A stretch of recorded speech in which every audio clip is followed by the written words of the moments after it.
ये कहानी है तक्षशिला की।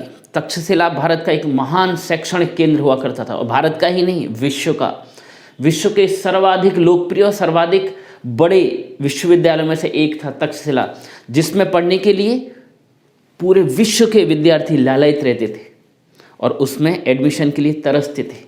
वहाँ पर एक दीक्षांत समारोह था।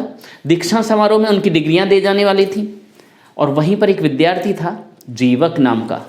उसने चिकित्सा शास्त्र में, जिसको आज BMS कहते हैं, उसमें 7 साल लगा के उसने उसकी डिग्री प्राप्त किया, और उसको आज डिग्री मिलने वाली थी। जब उसको डिग्री लेने के लिए जब वो आया, तो आचार्यों ने सोचा कि आज इसकी परीक्षा ली जाए। तो जब डिग्री लेने के लिए आया, तो आचार्यों ने उसको डिग्री देने की बजाय उसको फावड़ा पकड़ा दिया और बोला, अभी तुम्हारी एक परीक्षा शेष है। बोले क्या है, बताइए आचार्य जी। लड़का बहुत होशियार था, लेकिन उसे कुछ व्यवहारिक ज्ञान वो देना चाहते थे कि जाओ और तक्षशिला की 8 दिशाओं में जाओ और देखो कि क्या कोई ऐसा पौधा है जिसका कोई औषधीय गुण नहीं है, जो यूजलेस है, बेकार है, जाओ ढूंढ के लाओ।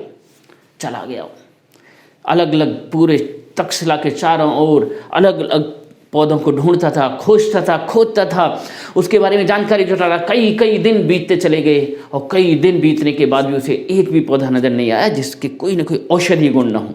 लौटने का बहुत निराश होकर आया और बोला, आचार्य जी मैं अनुत्तीर्ण हो गया, मैं फेल हो गया, मैं एक भी पौधा ऐसा नहीं ढूंढ पाया जिसका कोई औषधि गुण न हो। आचार्य बोले, तुम अनुत्तीर्ण नहीं हुए हो, तुम उत्तीर्ण हुए हो, तुम पास हुए हो। तुमने चिकित्सा क्षेत्र की, आयुर्वेद की बहुत बड़ी सीख तुमने ली है प्रैक्टिकली, व्यवहारिक रूप से जाकर, और वास्तव में ईश्वर ने जो जो प्रकृति में पौधे बनाए हैं, एक भी पौधा ऐसा नहीं है जिसके औषधि गुण न हो।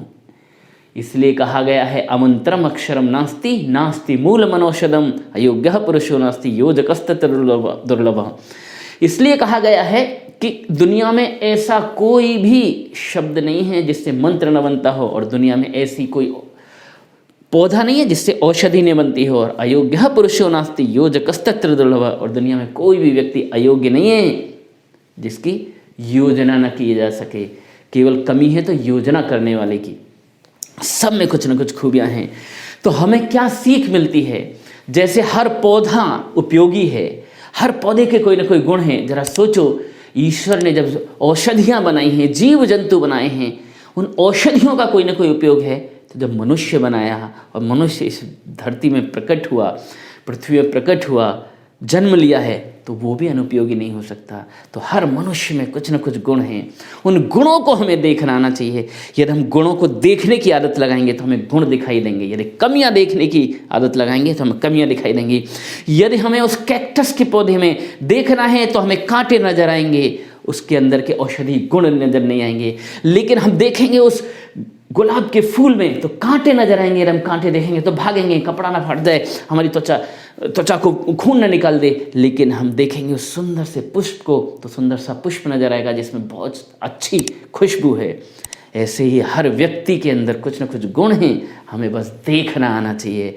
यदि हम सब ऐसा नज़रिया विकसित कर लेंगे जहाँ खूबियाँ ही खूबियाँ देखें, अच्छाइयाँ ही अच्छाइयाँ देखें, तो पूरी सृष्टि में हमें अच्छाई और खूबियाँ नजर आएंगी और हम अच्छी वाइब्रेशन में रहेंगे। तो हमें ये सीख मिलती है इस कहानी से कि हम हर व्यक्ति में, हर वस्तु में, हर जीवंत चीज़ में अच्छाइयाँ देखने की आदत लगाएं तो जीवन बहुत मंगलमय होगा, सुखमय होगा, आनंद से भरपूर हो जाएगा। ये कहानी आपको अच्छी लगी हो तो ज़रूर शेयर करें। अगले सप्ताह मिलते हैं वापस नई कहानी के साथ। Thank you very much.